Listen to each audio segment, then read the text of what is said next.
सममिती. बाजूच्या पानाचे निरीक्षण करा.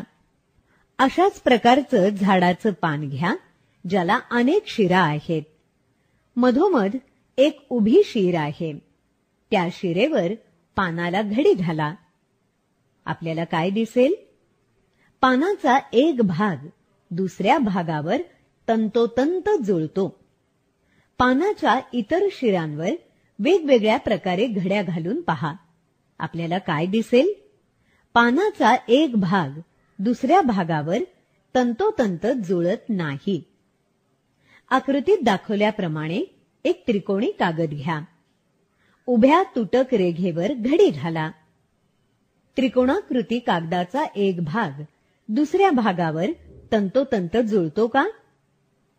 दुसऱ्या आकृतीत दाखवल्याप्रमाणे वेगळा त्रिकोणी कागद घेऊन उभ्या तुटक रेघेवर घडी घाला. त्रिकोणी कागदाचा एक भाग दुसऱ्या भागाशी तंतोतंत जुळतो का?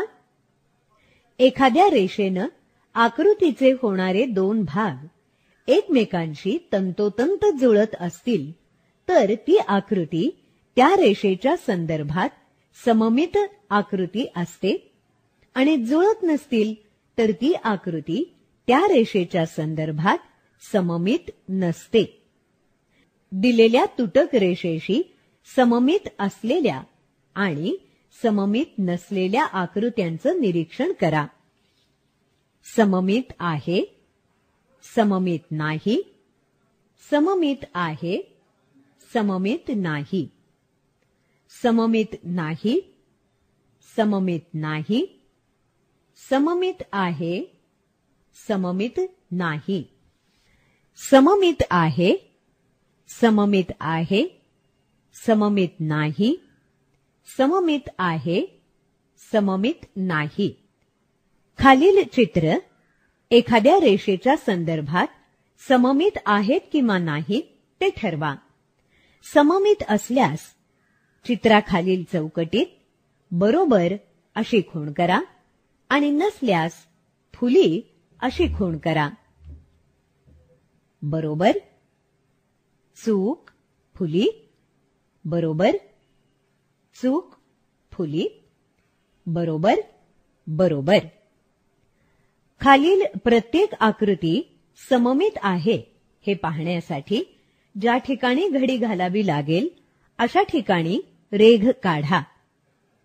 खालील सममित आकृत्यांचे सारखे असणारे दोन अर्धे भाग दोन वेगळ्या रंगांनी रंगवा.